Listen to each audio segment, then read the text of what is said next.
ആൻ്റോ ആൻ്റണി പറയുന്നത് 2013 താൻ സോണിയയെ കണ്ടിട്ടുള്ളത്. കാരണം സോണിയാഗാന്ധിയുടെ ആ ചിത്രത്തിൽ കാണുന്ന രൂപം നോക്കിക്കഴിഞ്ഞാൽ അവർക്ക് വലിയ പ്രായം തോന്നാത്തൊരു രൂപമാണ്. അപ്പോൾ 2013 എന്നുള്ളതാണ്. 2013 ഇദ്ദേഹം MP ആയിരുന്നു എന്നുള്ള കാര്യം സത്യമാണ്. ആരെ? ആൻ്റോ ആൻ്റണി MP ആയിരുന്നുള്ള കാര്യം സത്യമാണ്. പക്ഷെ അടൂർ പ്രകാശ് അപ്പോൾ MP അല്ല. അടൂർ പ്രകാശ് ആ പീരീഡിലൊക്കെ ഇവിടെ മന്ത്രിയുമായിട്ട് MLA ആയിട്ടിരിക്കുകയാണ്. 4 ടേമിൽ MLA ആയതാണ് കോന്നിയിൽ നിന്ന്, 2 ടേമിൽ മന്ത്രിയുമായിട്ടുണ്ട്. ആ പീരീഡിലാണ് അത് നടക്കുന്നത്. അപ്പോൾ അതുകൊണ്ട് സ്വാഭാവികമായിട്ടും അദ്ദേഹം ആ പീരീഡിൽ MP അല്ല. പിന്നെ താൻ ഒരു കാരണവശാലും താൻ പോറ്റിയെ കൊണ്ടുവന്നിട്ടില്ല.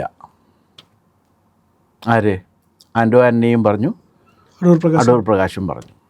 അത് മുഖവിലക്കെടുത്താൽ തന്നെ ചില ചോദ്യങ്ങൾ ചോദിക്കാതിരിക്കാൻ പറ്റില്ല. പിന്നെ പോറ്റിയെ ആര് കൊണ്ടുവന്നു?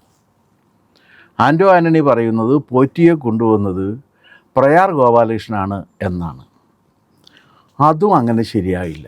എന്താ കാര്യമെന്ന് വെച്ചാൽ പ്രയാർ ഗോപാലകൃഷ്ണൻ 12/2/2015 ദേവസ്വം ബോർഡ് പ്രസിഡൻ്റാകുന്നത്.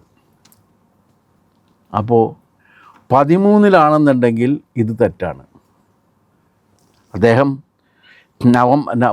നവംബർ 12 അപ്പോൾ ഏതാണ്ട് 15 അവസാനം 16 ഒരു തുടക്കത്തിലാണെന്ന് പറയാം ആകുന്നത്.